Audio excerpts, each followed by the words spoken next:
The thing about the Galaxy Note 8 is that it's not just a smartphone. It's that and a stylus-centric tablet and a pocket computer all in one. Even though there are annoyances, there's no escaping the raw power and flexibility of the Note 8. It's beautiful. It's immaculately built and it packs enormous productivity and performance punches. Apple and others like to proclaim that their phones are, quote, what smartphones have become. But as I hold the Note 8, I can sense the 6 years of development and the iteration that has led here to the form factor, the construction and materials. The Bixby button, mono speaker and fingerprint sensor position all still rankle, but otherwise the Note 8 is demonstrably perfect. The feel and the size in the hand, the smooth and curved edges, the tiny bezels and maximum display, the power-packed internals, need storage expansion, use a micro SD card, need to plug in standard headphones, there's a 3.5mm jack, need to take great macro photos. The Note 8's camera is right up with the best in that world.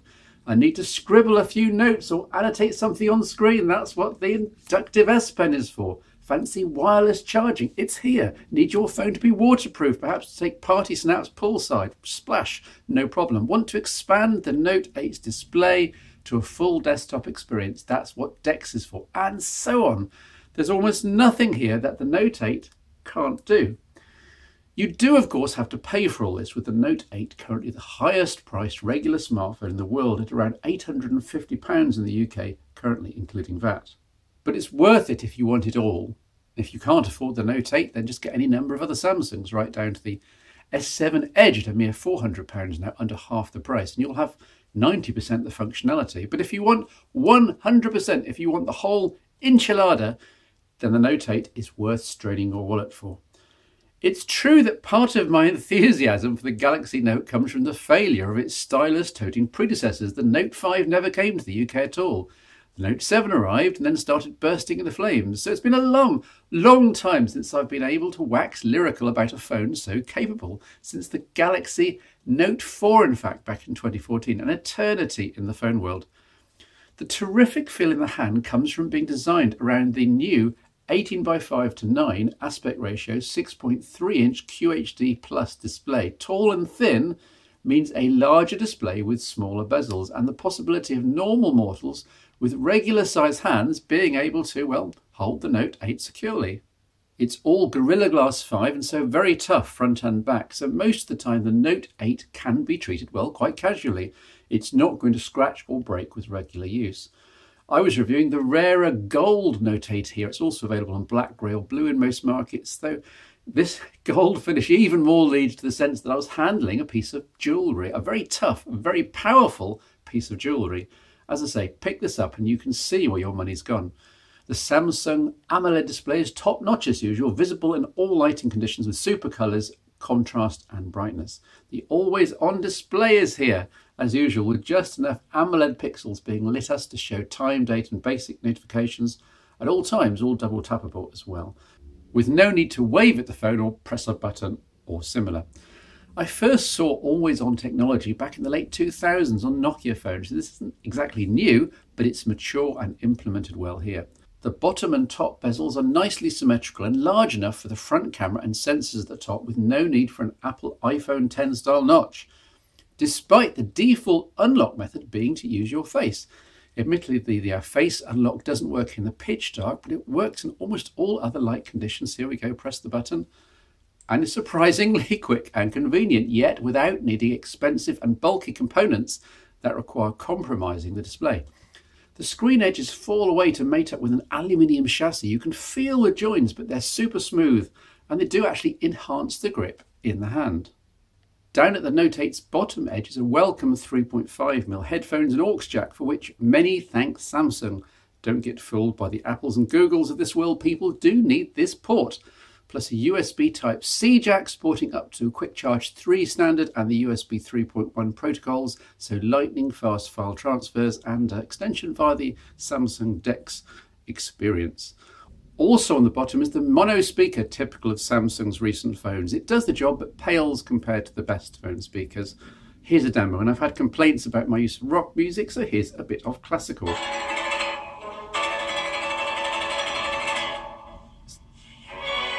This is maximum volume on the Samsung Galaxy Note 8.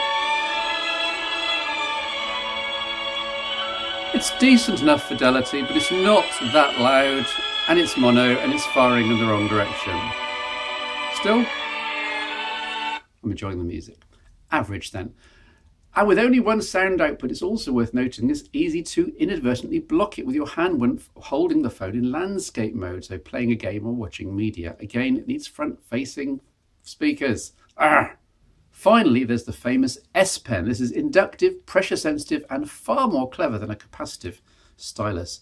A push on its end and it pops out here. If the phone was nominally off, then an all-dark Samsung Note Pen appears on screen, ready to be scribbled on. These notes are saved for later sharing or inspection in the main app. If the phone is already powered on, as here, then the Air Command carousel appears on the screen, asking what you want to do with the S Pen. Quite often, S Pen use will be scribbling down a phone number or reference ID while chatting to someone, i.e. without having to think on the fly about exactly where you want to store the information.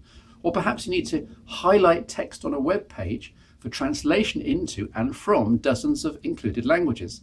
The S Pen opens up a whole new world of creativity and productivity reminiscent of the stylus-driven PDAs of the 1990s and early 2000s, yet with a larger canvas, far faster response, and Google's cloud services to handle searches and translations.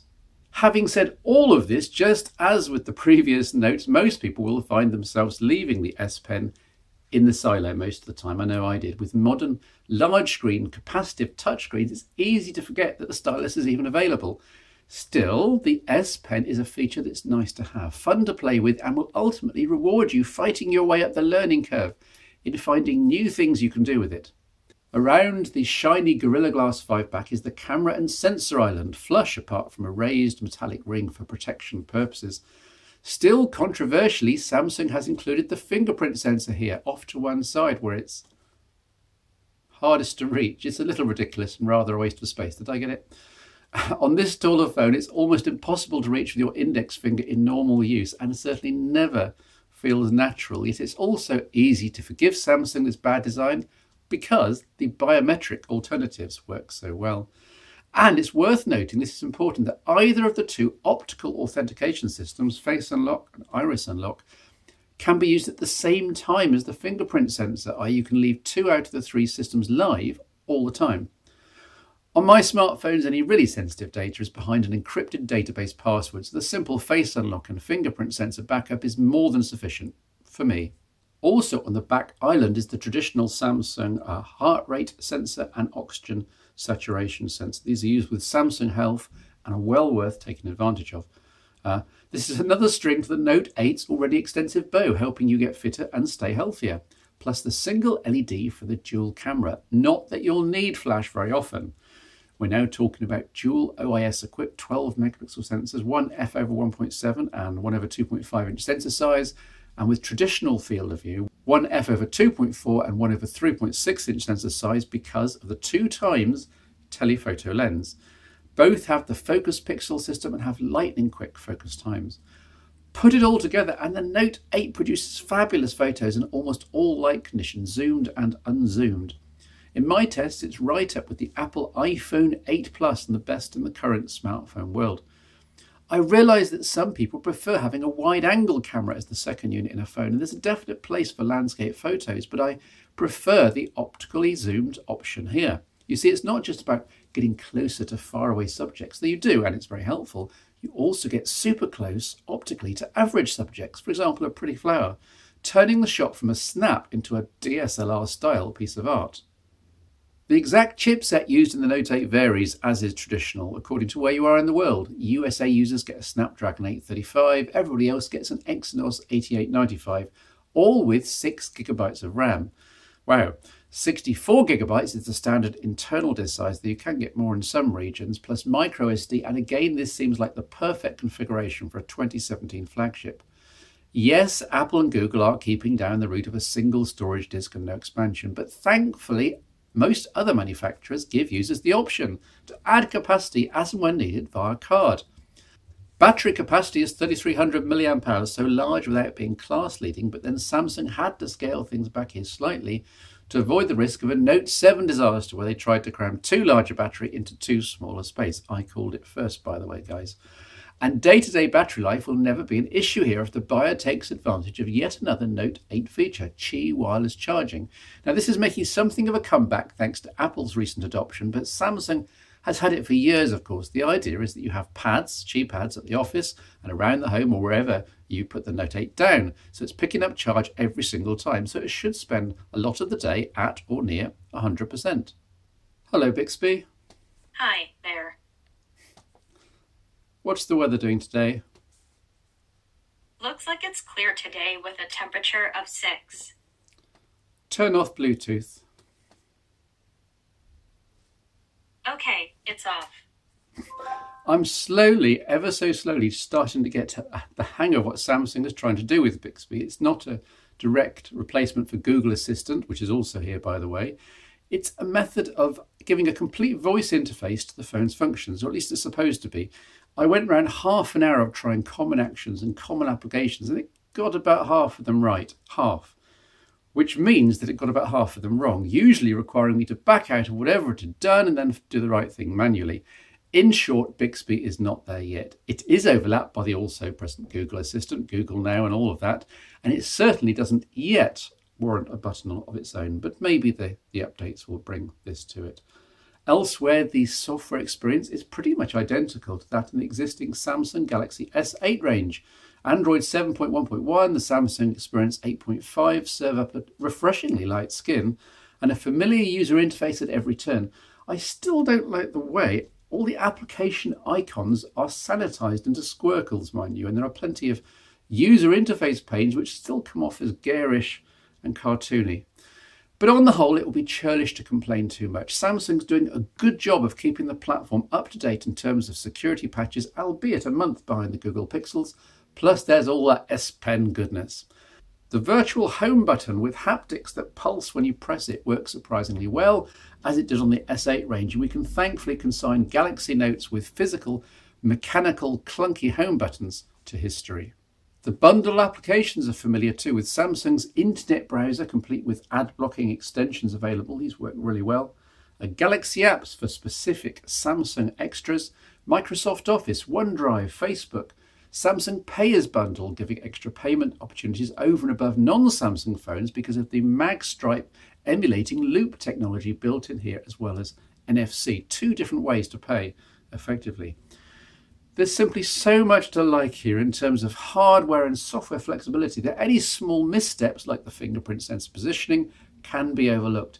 Without doubt, this is the most capable smartphone in the world right now, and it'll probably stay king until the Note 9 arrives in 2018.